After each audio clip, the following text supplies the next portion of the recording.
बघा प्रश्न, एका चौरसाकृती शेताची बाजू 300 मीटर आहे, तर 1.25 रुपये प्रति चौरस मीटर दराने त्या शेतास सपाट करण्याचा खर्च किती येईल, असा प्रश्न आहे. सर्वात आधी बघा काय आहे, चौरस आहे ना, चौरस आहे. चौरसाच्या चारही बाजू समान असतात ना. एक बाजू किती दिली आहे, 300 दिलाय, 300 चौरस मीटर दिलाय ना. तर बघा आपल्याला सर्वात आधी या पूर्णच्या पूर्ण चौरसाच्या बाजू, म्हणजे चौरस आहे ना, चौरसाकृती शेत आहे, या शेताचं पूर्ण सपाट करायचं आहे. ते पाहिलं ना, शेतामध्ये गेलं का कधी, गेलं ना.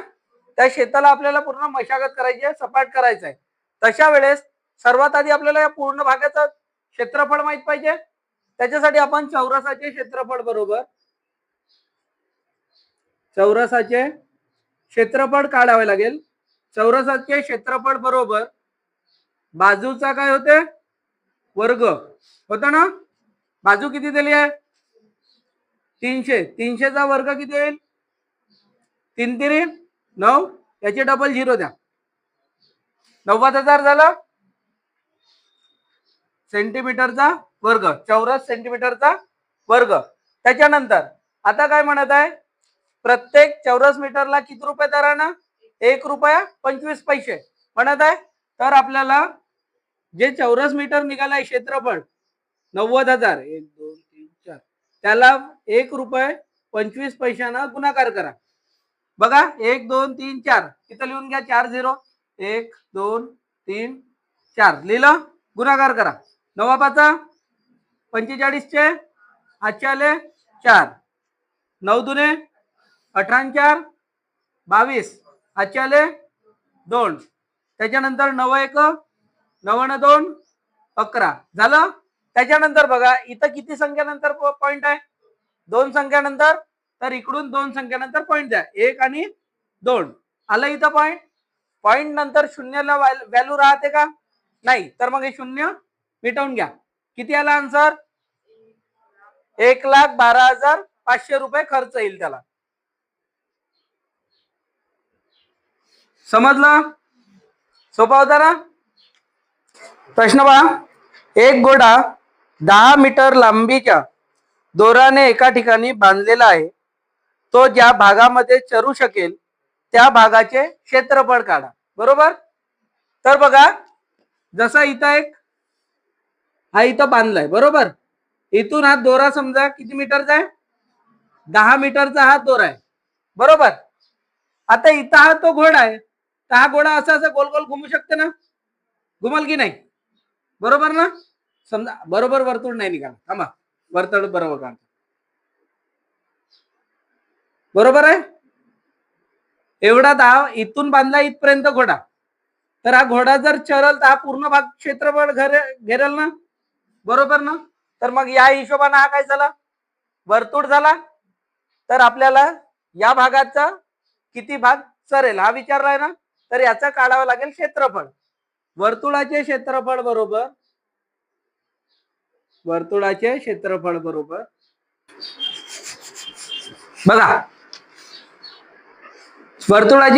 बरोबर पाय आर स्क्वेअर. पायच्या 2 व्हॅल्यू आहेत, 22/7 आणि दुसरी व्हॅल्यू आहे 3.14 आहे ना. तर बघा पायची व्हॅल्यू किती लिहायचं, 3.14 गुणिला आर किती दिलाय, 10चा वर्ग, बरोबर. 3.14 गुणिला 10चा वर्ग किती होते, 100 होते ना. इथं बघा 2 पॉइंट आहेत ना, जर गुणाकार केल्याबरोबर हा पॉइंट उरला तर 2 0 कटले, उरला किती, 314 चौरस मीटरचा वर्ग. समजला.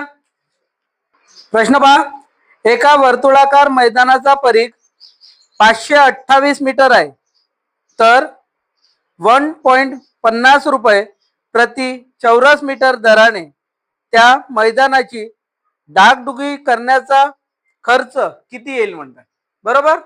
बघा सर्वात आधी मैदान कसं आहे, वर्तुळाकार आहे ना, वर्तुळाचा परिघ दिलाय,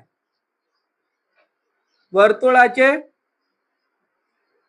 परिघ परीघ दिलाय ना, वर्तुळाच्या परीघचा फॉर्म्युला काय म्हणते 2πr. सर्वात आधी आपल्याला याच्या त्रिज्या काढायला लागेल, आर काढायला लागेल ना. परीघ किती दिलाय 528 बरोबर 2 गुणिला 22/7 इंटू आर. ठीक आहे. हा 7 भागाकारात आहे, इकडे आल्यानंतर काय होते गुणाकार, इथंच लिहू ना, गुणिला 7 भागीला बघा इथं 2 येईल गुणिला 22. कटत आहे का बघा, कितीने कटते 11 दुणे 22, 11 चौ 44, 44 52 मधून 44 गेले, किती उरले 8 उरले, 11 8 88 कटलं ना. त्याच्यानंतर पुन्हा कटत आहे बघा, 2 दुणे 4, 4 झालं, 4 10 40, 12 × 48 होते ना. इथं किती आले 12, 12 7 84. आर बरोबर किती आला 84 सेंटीमीटर. मीटर आलं 84 मीटर. 84 मीटर आला रेडियस, त्रिज्या आली ना. त्याच्यानंतर आपल्याला काय काढावं लागेल, वर्तुळाचे क्षेत्रफळ काढावं लागेल. वर्तुळाचे क्षेत्रफळ बरोबर वर्तुळाचे क्षेत्रफळ बरोबर काय ते पाय आर चा वर्ग. पाय किती आहे 22/7. आर किती आलाय आपला 84 आला ना. 84 गुणिला 84 हो ना. बा कटत आहे का 12 7 84 कटलं. आता यांचा करा गुणाकार, करता येईल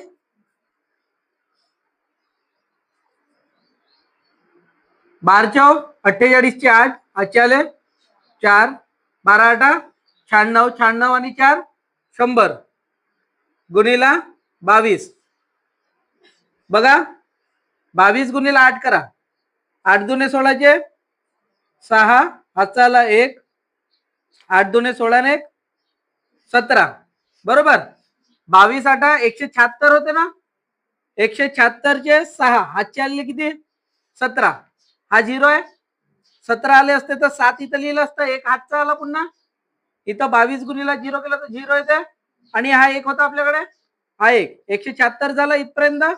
22 1 22 सेंटीमीटरचा वर्ग आला.